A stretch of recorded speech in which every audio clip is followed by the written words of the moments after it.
Welcome to yet another edition of the Stats and Stacks podcast, where today we're going over UFC Vegas 106, Burns versus Morales. First things first, make sure you smash that like button. Give a follow over on Twitter, over on Instagram, over on TikTok, wherever there's social media. There's a Stats and Stacks podcast. Not the greatest week last week. It is what it is.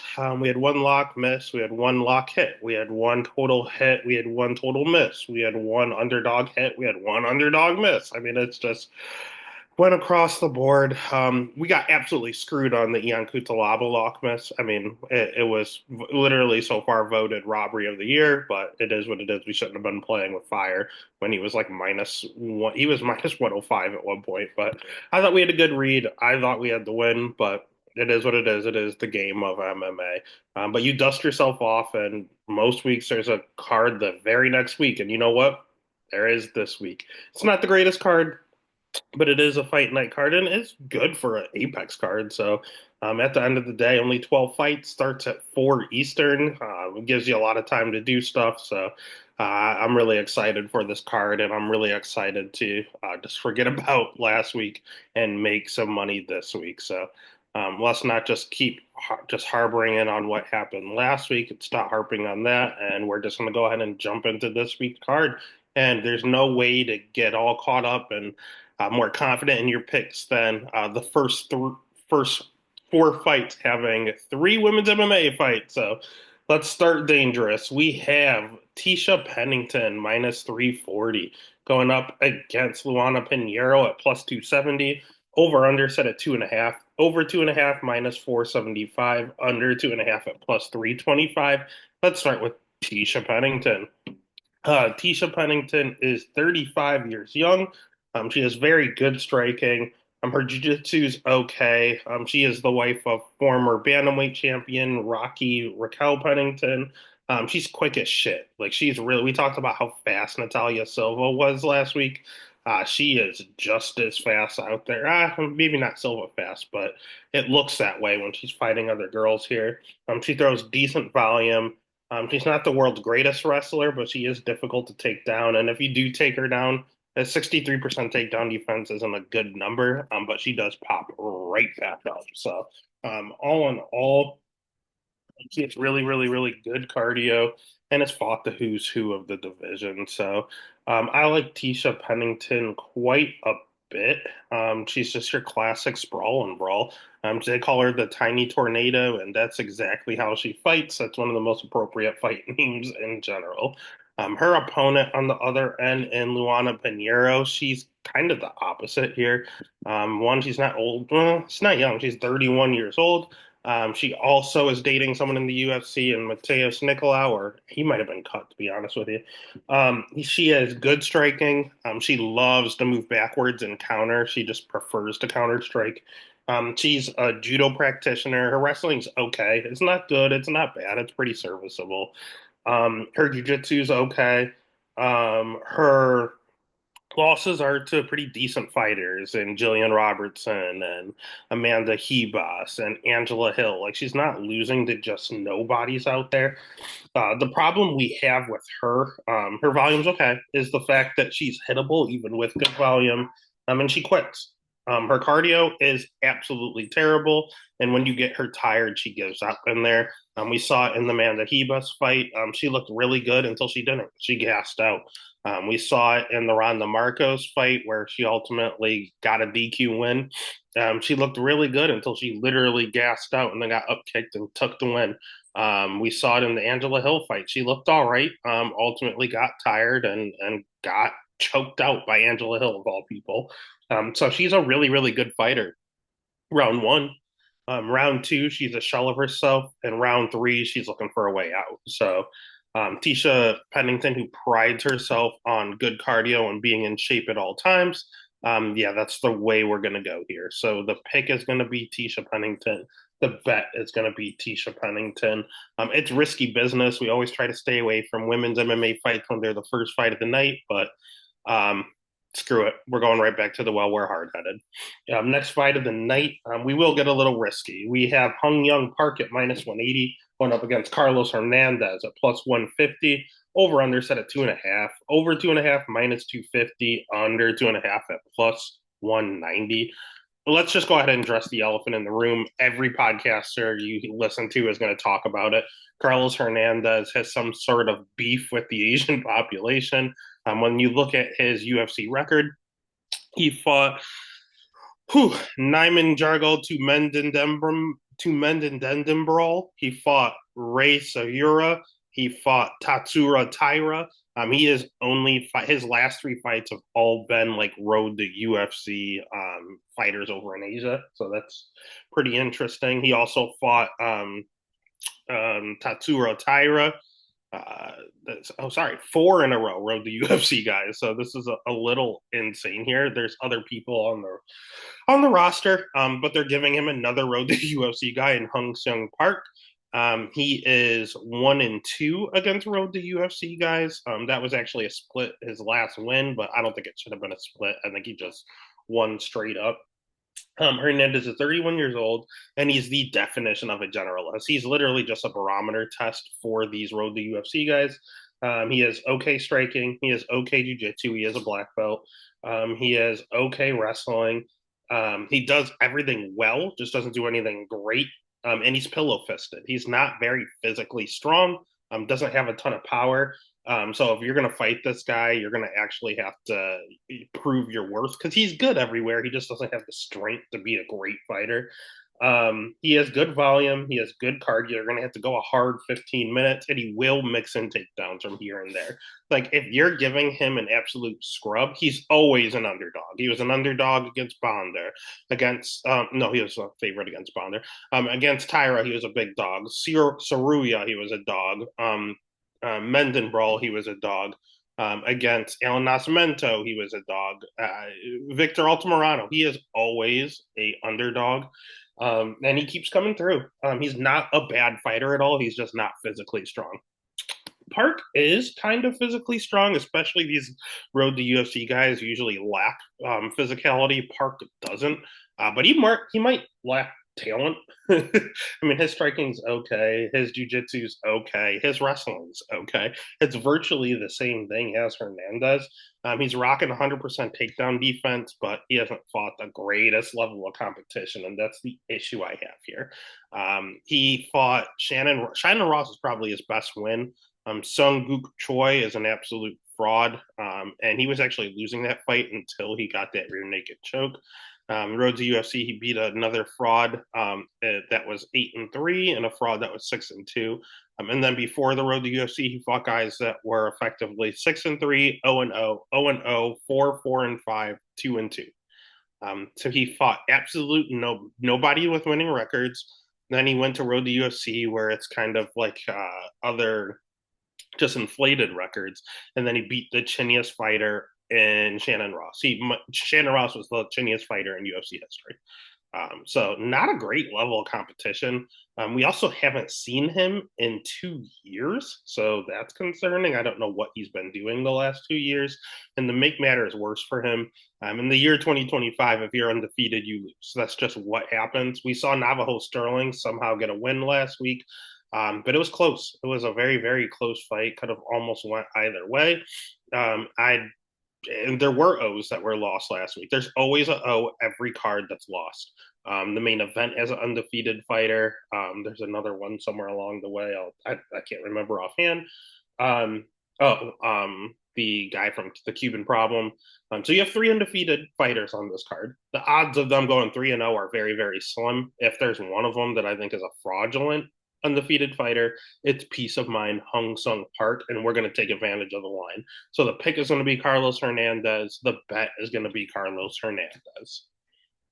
Next fight of the night, we have Denise Gomes at minus 575 going against my girl Elise Reed at plus 425. Over 2.5 minus 190, under 2.5 at plus 145. Let's just give Elise Reed her flowers. She's 8-4. She's not the world's greatest fighter, but she is swag for days. I'm pretty sure she's a lesbian, and she just feels like someone I would hang out with. I don't think Elise Reed is hot by any means. She's just a cool girl. She has her own swagger about her, something I just rock with. I have no idea why. She's 32 years old. She's a Taekwondo practitioner. She has pretty good striking. She does spam and overhand over and over and over again. I wish there was a little more versatility in her striking. But all in all, she is predominantly a striker. She has 56% takedown defense, and she ain't offensively wrestling. I'll tell you that. Mainly because her jujitsu is not great at all. I believe she got subbed by Luma Lupume. That's not the greatest look. Lupita also subbed her. Yeah, Lupita. Yeah. Oh God, she got elbowed from Mount by Sam Hughes. Sarju Banks took her down, and so every single loss in the UFC was her getting taken down and demolished. Every single one. Girls that can't wrestle, like Jessica Panay, Jin Yu Frey wasn't the greatest wrestler. Melissa, Super Mel, are terrible, terrible wrestlers, and she was able to go out there and get wins. So if you strike, she can beat you. If you wrestle, she's gonna lose at the end of the day. She runs into Denise Gomes, who can do a little bit of both, honestly. Denise Gomes, 25 years old. She herself has really good striking, but the best part of Denise Gomes' game is her power. She hits extremely hard. She is Jessica Andrade 2.0. She's a good striker. She has good jujitsu. She's dating um, God, Carol Holsa in the UFC. She throws good volume. She's fought a good level of competition. She does everything well. Her takedown defense isn't great, but offensively she can wrestle. And again, Elise Reed ain't taking her down. She is just a berserker. She pressures forward and she takes you out. She's a good fighter, and especially at 25, she's going to get better and better and better. So the better game plan she gets, the more comfortable she is in the octagon, the better for her. And it is in the apex, so it's going to be a small cage. So the girl that would get any takedowns if there is wrestling, and the girl that likes to pressure forward, crash a pocket, and knock you out, she's both. And that's how the small cage is used. So the minus 575 line is justified. Do I want to bet that? No. I'm taking a little peek at that under at plus 145. That's extremely live. But again, I love Elise Reed. I ain't trying to hope that she gets knocked out. At the end of the day, it's probably a pass just because of the line. But if you want to parlay Denise Gomes, it should be safe. So the pick is Denise Gomes. The bet is Denise Gomes. Next fight of the night, we might go back to that dog well. We have Luana Santos at minus 170 going up against Tainara Lisboa at plus 140. Over under set at 2.5. Over 2.5 minus 270. Under 2.5 at plus 200. If there was a theme for this card, like they used to have back in the day when it was UFC Revenge, UFC Armageddon, and they gave them titles, it'd be UFC which weight class? Because there's in seemingly every single fight from here on out, there's someone that is in a new weight class or used to fight in a different weight class, and it's all over the place. It all starts here with Luana Santos. She is 8-2. She's 25 years old, and that's part of the reason she keeps switching weight classes because she's still growing. She's still growing into her adult body. She has really, really good jujitsu. Her wrestling, she is a judo practitioner to a high level, but she's not the greatest wrestler. It's okay. A lot of throws. If you go body to body with this girl, she's going to send you flying. But if she's reliant on just shooting a double or getting a hold of you and throwing you down, that's not really her game. She's just more a lot of hip toss. She's really good hips and throws with her judo background. Her striking's okay. It's not good. It's not bad. It's serviceable. But this is going to be back up at 135. She fought a lot at 125. She only had 135-pound fight against Stephanie Egger, which she won, but she did come in overweight. So that was kind of weird. She has 80% takedown defense. The problem I have with her is that she's pretty hittable. And she does slow down in her fight. She does get tired every single time, especially if she's forced to wrestle the whole time. That really, really, really gasses her out. And Casey O'Neill, she just got out volume. She got outclassed on the feet. Stephanie Ager, she barely squeaked by. She was exhausted. Maria Agapova, she did what she's supposed to do. But there were fights on the regional scene where she just squeaked by and she was just absolutely exhausted. So she's pretty hittable on the feet and she has bad gas tank.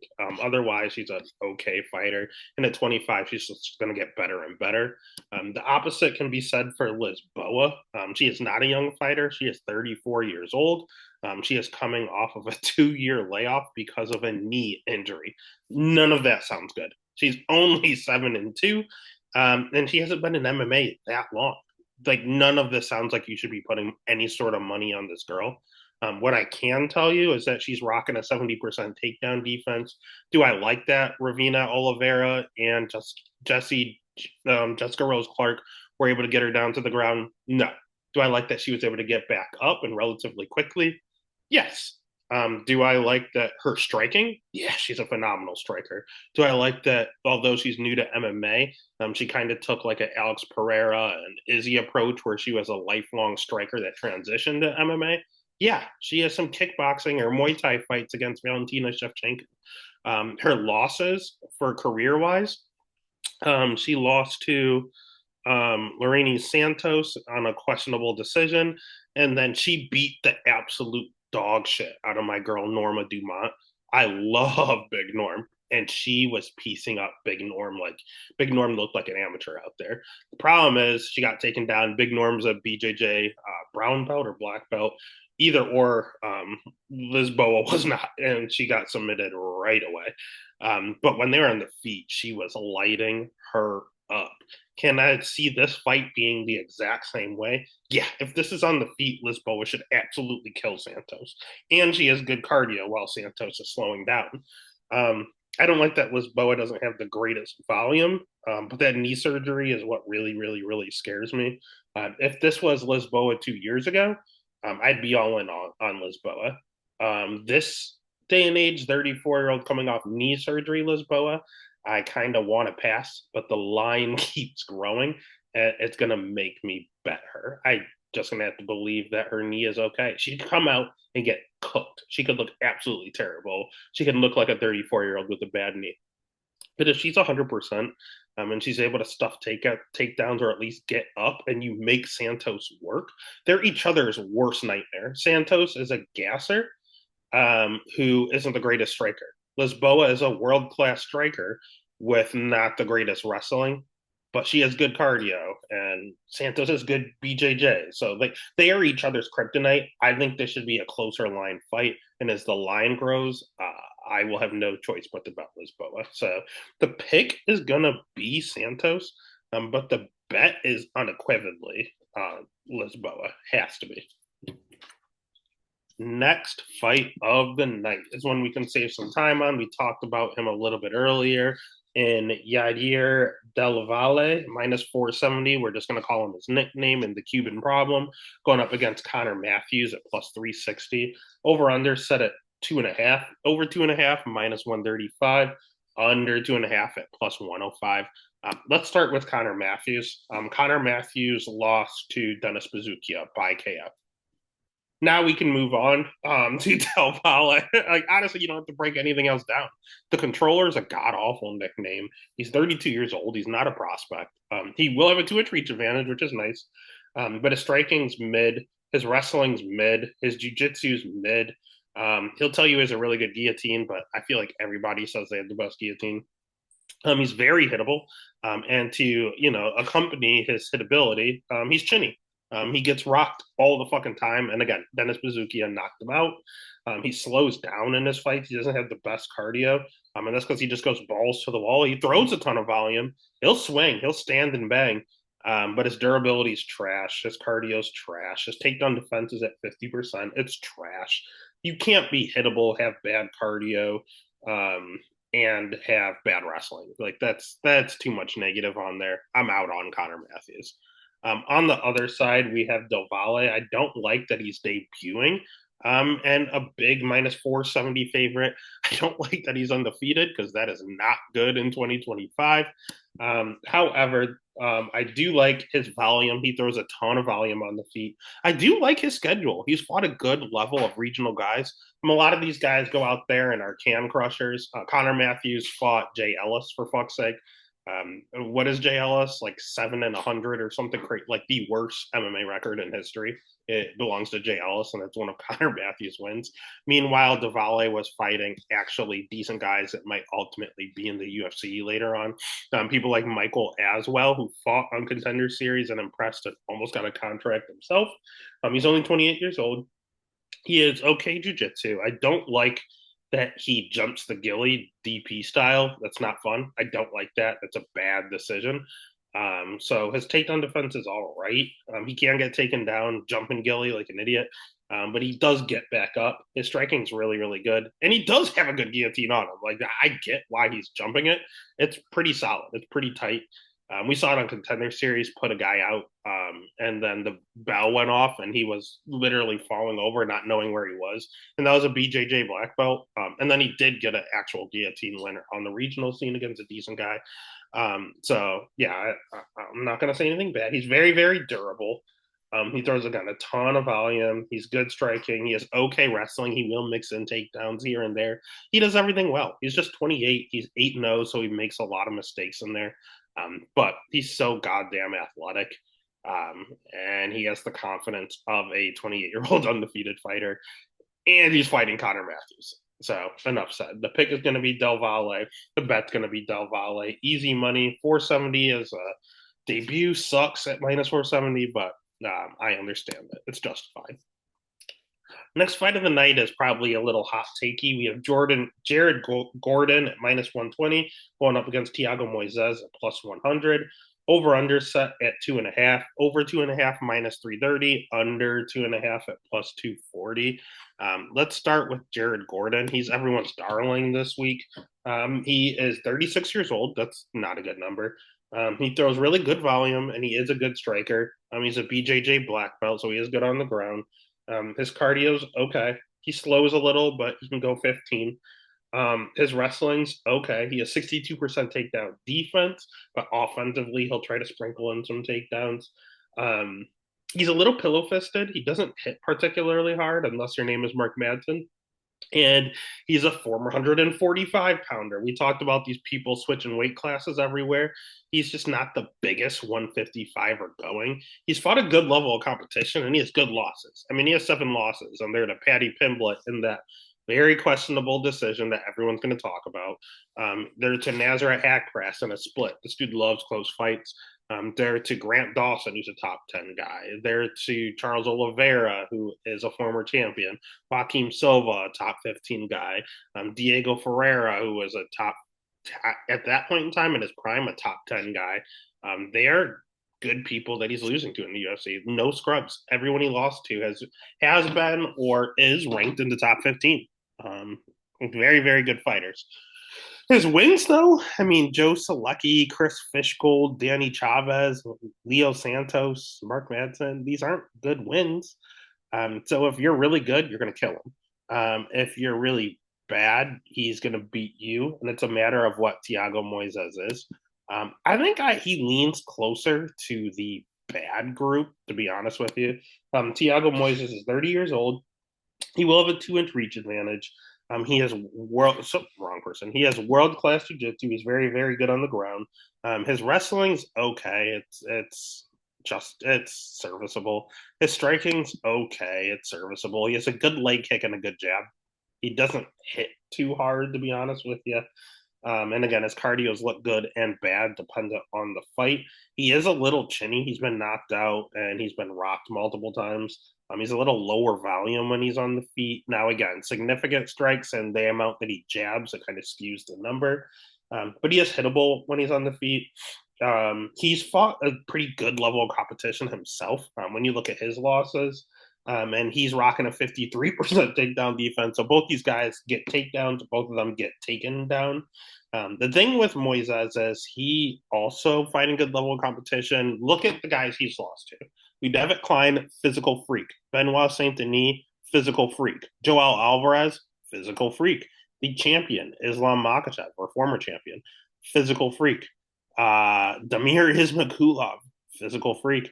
Benil Dariush, very, very, very good fighter. I wouldn't say he's overly physical, but he's good. Yeah, if you look at his losses, it's guys that go out there and overwhelm him. That he essentially gets bullied. If you're big and you're strong and you're technical, you're going to beat the absolute dog shit out of Thiago Moises. Period. If you're Melquizel Costa, who's a flashy guy, if you're Christos Giagos, who's a one-dimensional wrestler, if you're a Mitch Demirez, a one-dimensional wrestler, a Trey Ogden, a one-dimensional wrestler, he'll go out there and he'll get the job done. And Alex Hernandez, he'll go out there and get the job done. But if you a Bobby Green, interesting. That was an interesting one. He went out there and heel hooked Michael Johnson. Like those are good wins. Those are top 15 guys. But if you're a big bad bully, you just kind of pressure him and then make him quit. Jared Gordon is a former 145 pound. He's not a bully. He's a technical guy, just like Alexander. What's the big difference between Alexander Hernandez and Jared Gordon?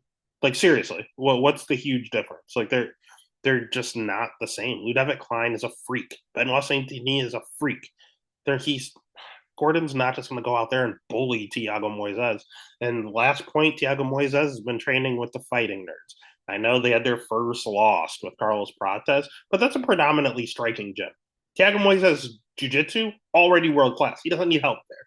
He needs help striking, and he went to the Fighting Nerds, and he has won 2 straight fights doing so. So, well, sorry, Mitch Ramirez and Trey Ogden, but he got a finish with his leg kicks with Mitch Ramirez. So at the end of the day, I think it's a 50-50 fight. I think this is going to ultimately probably go to split decision. Um, but I'm going to take whoever the dog is, and the world is pouring on Jared Gordon. The line is flipped. I think it's only going to get worse.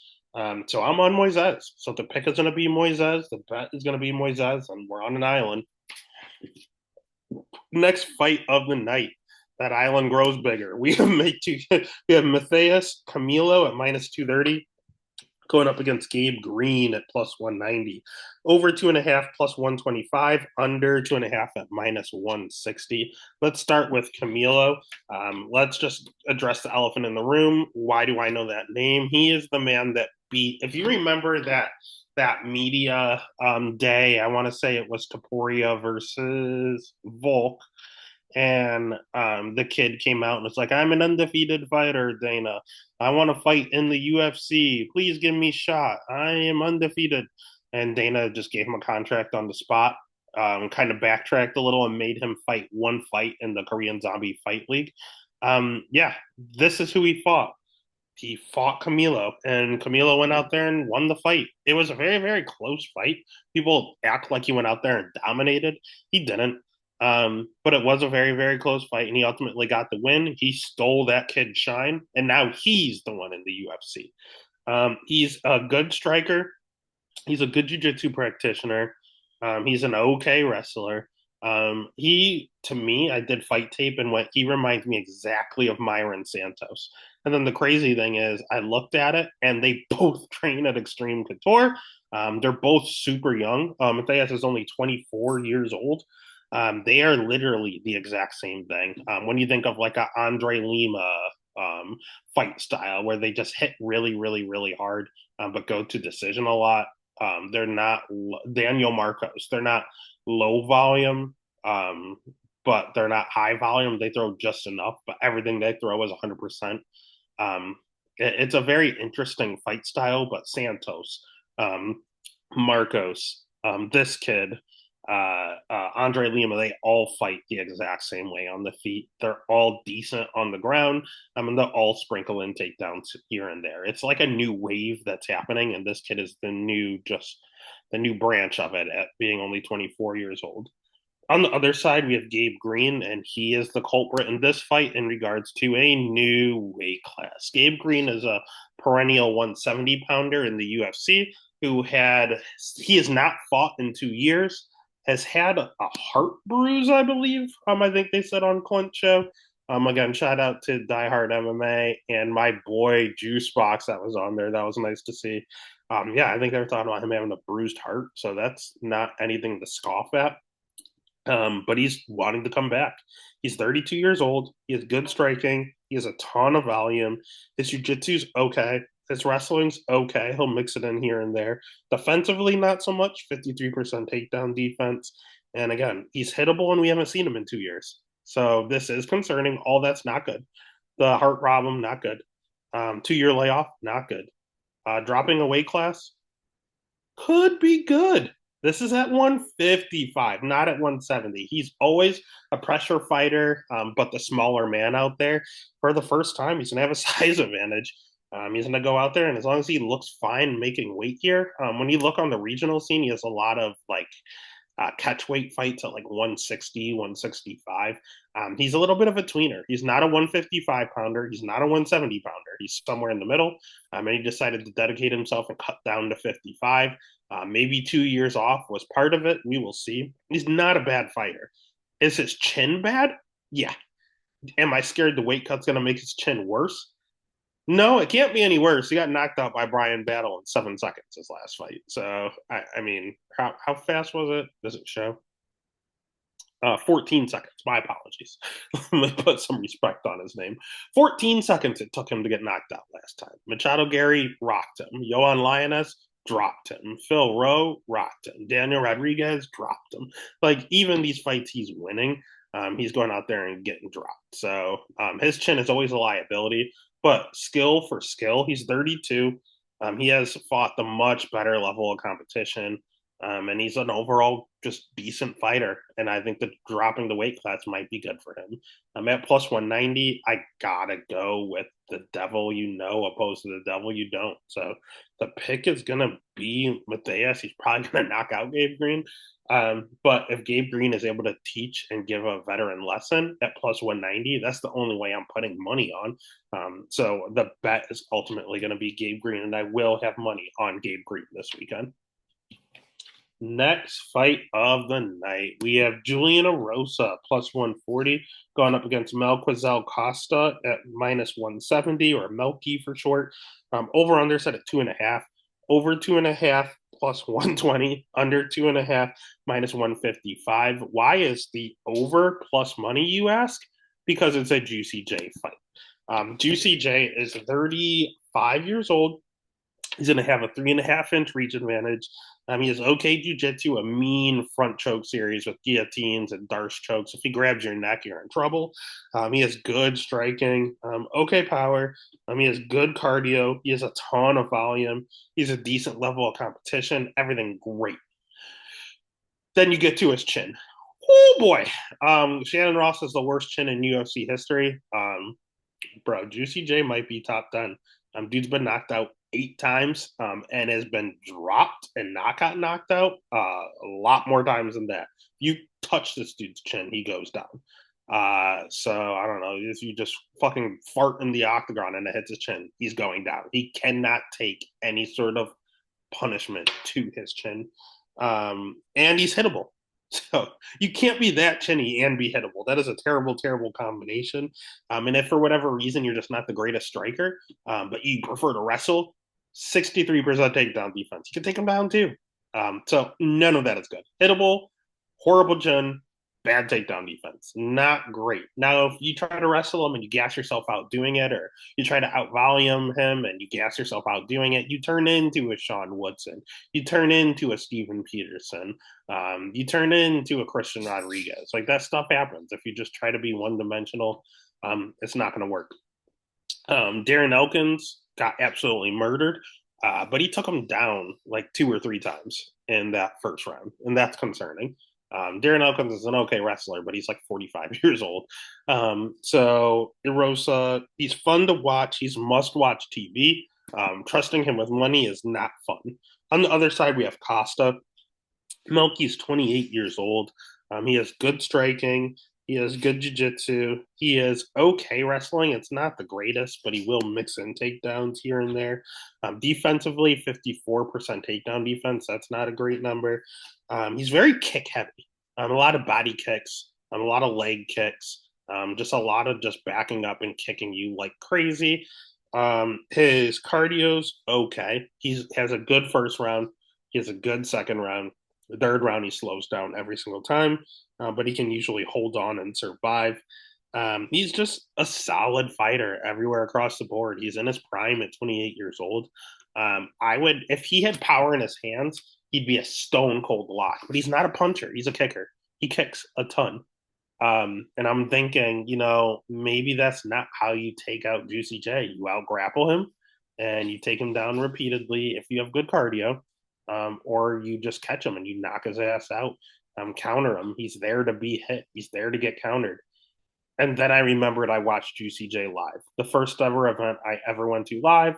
I went, or sorry, maybe second event I ever went to live was in Rochester, New York, and I watched Julio Arce knock out Juicy J with a head kick.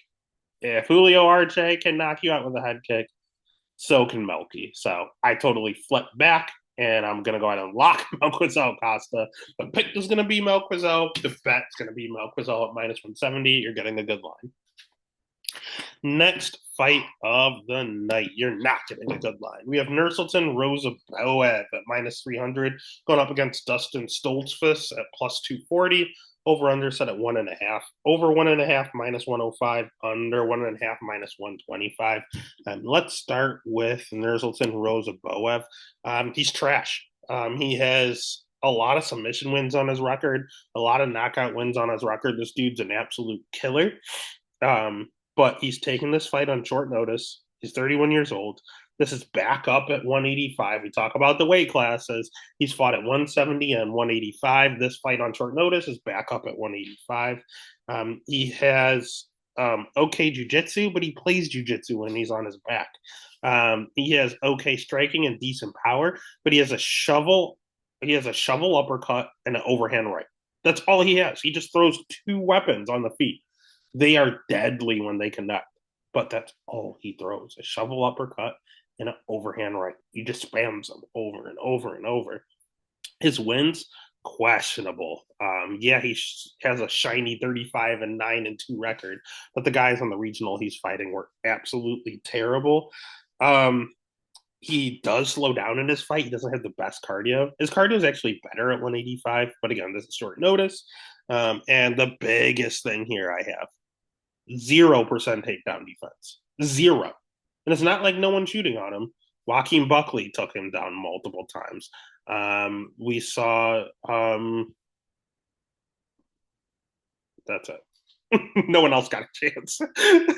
But on the regional scene, I've seen it look absolutely terrible. This dude's getting taken down over and over and over again. He has a whole bunch of arm bars and Kimura wins on his record. Why? Because he's on bottom. He's not getting it from on top. He's on bottom. His takedown defense is horrible. Now he's trying to shore that up. He's training over at Cesar Gracie with like Sean Brady, Joe Pyfer, Randy Brown. He's training with really good guys if he wants to improve his wrestling and jiu-jitsu. But I'm still yet to see it. To me, he's too tall. And that 0% takedown defense, if you can wrestle at all, I am looking at his opponent. That gives us Dustin Stoltzfus. He's not the greatest wrestler, but he tries. He will try to mix in takedowns here and there. His jiu-jitsu is good. He's actually the better jiu-jitsu practitioner in this matchup. So he's the better wrestler. He has better BJJ. That's great. Plus 240, that's great. I want to pull the trigger. And then you do the tape. And the dude is hittable as fuck. I talk about Julian Erosa getting hit. This dude does not believe it. His striking defense is his face. Just he asks you to punch him in the face, basically. His cardio, not great. He slows down. I said Rosaboev slows down. So does Stoltzfus. And if he has to go out there and wrestle the entire time, he did that against Gerald Meerschaert, got gassed out and finished in the third. He went out there and wrestled a bit against Adolfo Fierro, gassed out, lost in the third. That's what he does. He just gets finished late, getting tired. He did it against Bruno Ferreira, was winning, and then he got caught because he doesn't believe in striking defense. The dude's just a liability. If it's on the feet, he's in trouble. If it's in the third round, he's in trouble. So when he's going out there and knocking out Marc Andre in the first round, or just laying on top of Dwight Grant, or choking out Punahele Soriano, like that all looks great. Like those are decent wins. Joe Piper was an arm injury, but it is what it is. Looks great, but defensively, such a liability. And his wrestling, 46% takedown defense. Again, he tries to wrestle, and offensively is much better than his defensively, but he does slow down in his fights. He's just physically slow. He's just not an athlete. Nurzulton's an athlete with no talent. Stolfus has talent with no athletic ability. Which one am I going to choose? Probably Rosabaev. I think he's going to catch him with something. Am I going to bet him at minus 300? Fuck no. Do I want to bet Stolfus plus 240? Not really. I might. I'm interested. What I really think we should target is the over 1.5 at minus 105. You're getting almost plus money on it going over. I was really looking at that because if Stolfus wins this fight, it's probably decision. If Nurzulton wins this fight, yeah, it's probably early, so probably not the over. It's dog or pass. Fuck it. I switch back. The pick is going to be Nurzulton. He should knock him out in the first round, but if he doesn't, that's because Dustin kept taking him down. Dustin is a smart guy. He knows his game plans, and I think he'll do what he has to do. So the bet is going to be Dustin Stolfus. Fuck it. I'm going to pull the trigger. Next fight of the night, we have another weight class situation. We have Sadiq Youssef at plus 115 going against the aforementioned Myron Santos at minus 135. Over 2.5 minus 220, under 2.5 at plus 170. Let's start with Super Sadiq. Super Sadiq is 31 years old. He has good striking. He has sneaky good jiu-jitsu. His wrestling's okay. He mixes in takedowns here and there. He's not the world's greatest wrestler, but again, he's an MMA fighter, so he's good at mixing it in. He's fought a good level of competition thus far. Arnold Allen, Edson Barbosa, Diego Lopez, all those guys are ranked top 10 guys at 145. This fight is at 155. Why, Stats and Stacks podcast? Why is this at 155? Because Sadiq Youssef said he is going up a weight class. Sadiq Youssef has a tendency to get chinned. He gets rocked all the fucking time. And in his last fight, he just got completely knocked out. And he thinks part of that is the weight cut. He truly believes in his heart of heart that he's not chinny. It's him cutting way too much weight. And he might be right. I mean, he throws a decent amount of volume. His cardio is not good. It's not bad. It's serviceable. But you're 31 years old. If you're going to make the move, you do it now. The weight cut's not doing anything but getting harder. If you think you're better at 155, I always support when someone decides I'm going to move up. It's better for my body. Santos isn't making that decision. Santos is stepping in on short notice against a featherweight. He wanted to fight someone at 145. Santos is someone that used to fight at 135, decided I'm going to move up to 145 because it's better for my body. This fight's at 155. How did we get there? Santos thought this fight was at 145. The UFC said, no, if you're going to fight Sadiq, you have to fight at 155. And he said, bet, I got it. He's 24 years old. He has good striking. He has okay jiu-jitsu. He has okay wrestling. His takedown defenses looked really, really just spectacular against people like freaking Guillermo Torres, against Edwin Cooper in The Ultimate Fighter, against Con Offley. His takedown defense looked phenomenal. Then Francis Marshall came out, and that was another huge robbery. I was on Santos that night, and I had him in all of my parlays. I thought he was going to kill Francis Marshall, and we won a split decision. I don't think we should have got, but it is what it is. That's MMA. It's gone both ways. And he proved this takedown defense is not elite. Maybe Con Offley's wrestling isn't what we thought it was.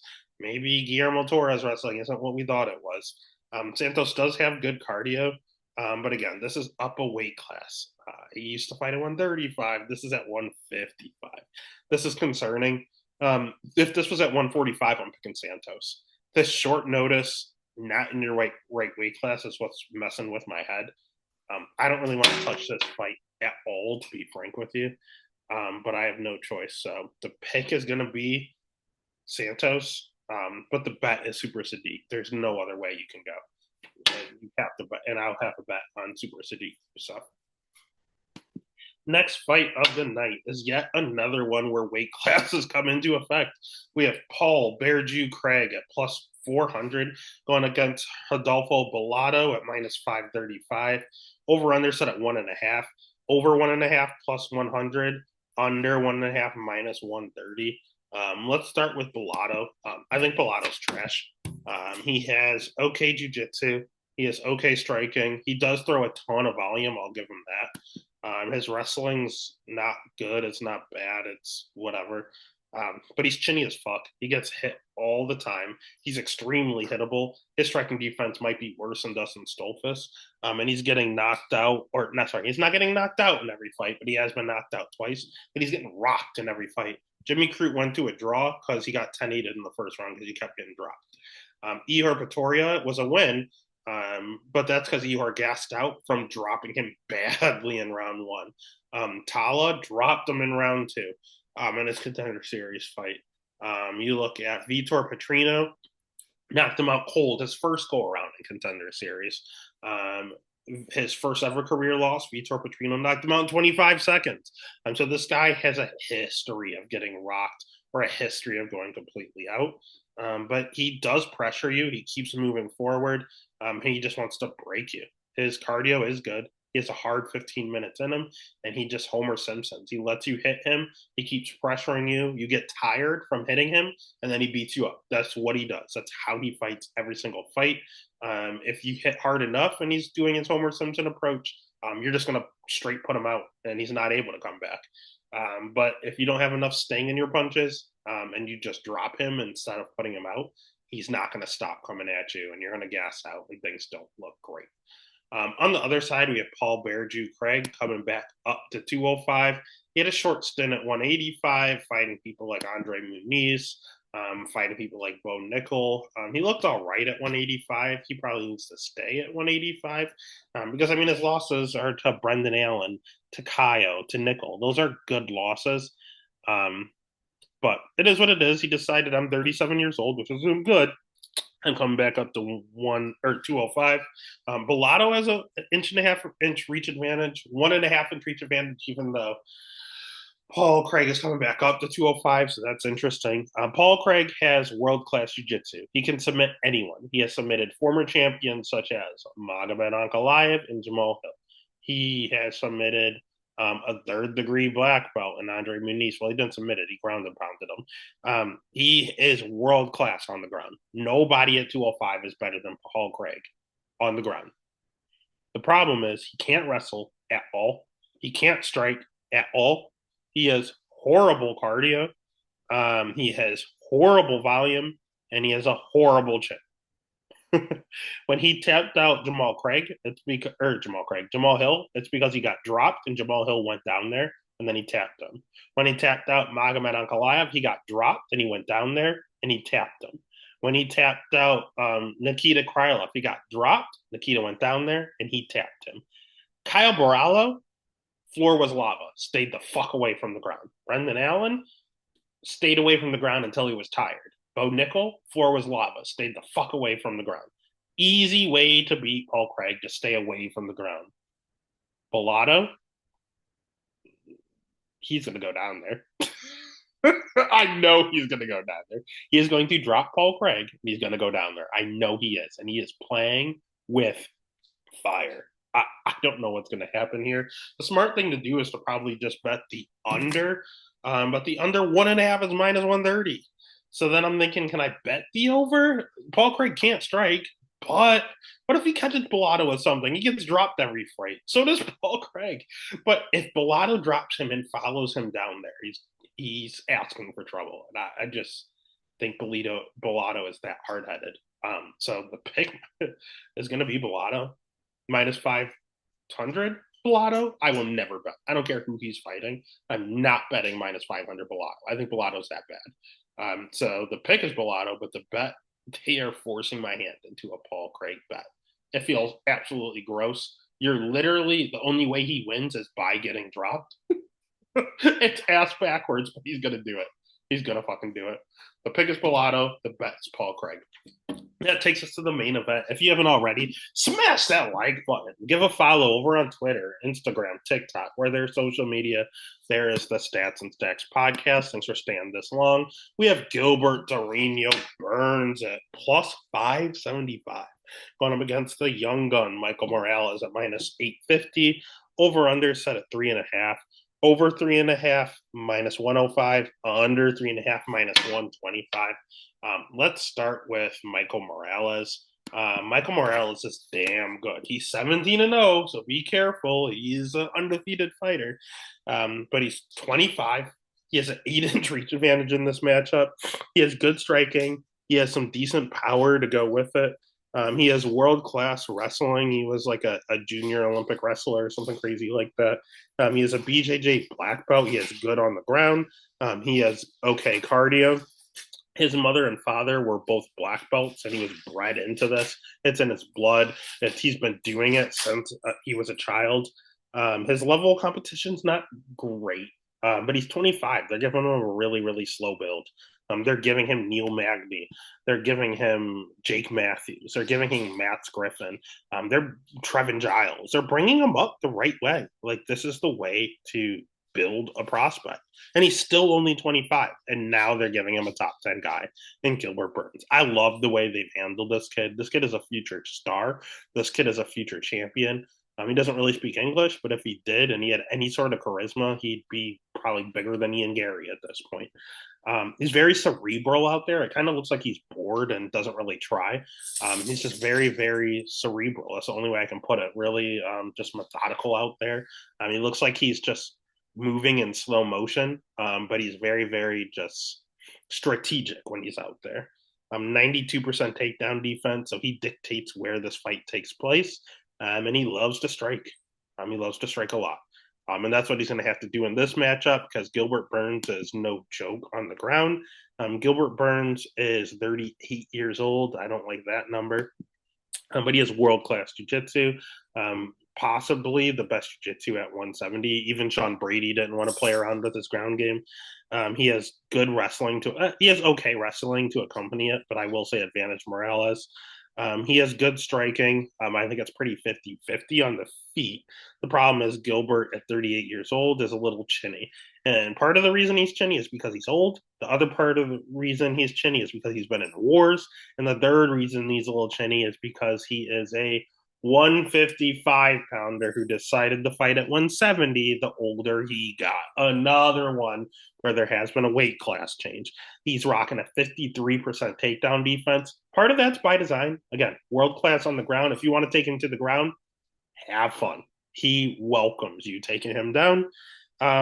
But again, he's a chinny. He slows down in his fights here and there. He looked okay in the Sean Brady fight, but the rest of his fights he did slow down all the time. He's fought a great level of competition. I mean, yeah, he's on a three-fight losing streak, but to Bilal, the former champ, Jack Della, the current champ, and Sean Brady, the number one contender. So, the number one guy and the two champions. Come on. I mean, it is what it is. He lost to Hamzat Chimaev at 170. Come on. Kamaru Usman for the title. Come on. Yeah, he has no bad losses at 170. Even his loss to Dan Hooker at 155. Michael Pereira's is not a good loss. Rashid Magomedov isn't a good loss. That's it. He has two bad losses, and then he's only lost to champions or number one contenders. Like, that's insane. He does not lose to scrubs. If you give him a scrub, he's going to beat you. If you are not top tier, he's going to beat you. What is Michael Morales? 5 years ago, this line's insane. I'm all over Gilbert. 38-year-old Gilbert is slowing down. Michael Morales is a rocket ship of momentum. Something's got to give. The pick is undoubtedly Michael Morales. Do I want to bet that at minus 800? You can't. Do not bet minus 800. There's no return on value there. So do you just take the dog and Gilbert? You can, but I'm not a fan of it. Michael Morales usually doesn't start off fast. So I could definitely see this thing getting dragged out a little. It's his first main event. Could he get a vet lesson? Yeah. But Gilbert, I don't think Gilbert's going to drag him into deep waters because Gilbert's so old he doesn't have good cardio himself. So this could be a nice slow-paced fight for Michael Morales again, and then a slow-paced fight where he's dictating where it takes place. I could see him getting a decision, unanimous decision, or a late finish. So I am eyeing that 3.5 marker. I think that's the way I'm going to attack it. So the pick is Michael Morales. The bet's going to be the over 3.5 at minus 105. And if you're up in the night and you're feeling frisky, you can just throw a little bit on Gilbert just for shits and giggles. And that is UFC Vegas 106. It's a good Apex card. Bad normal card, but a good Apex card. It's on at 4 p.m. We have afternoon fights. And when you're winning money, it's a great time. Let's get after it.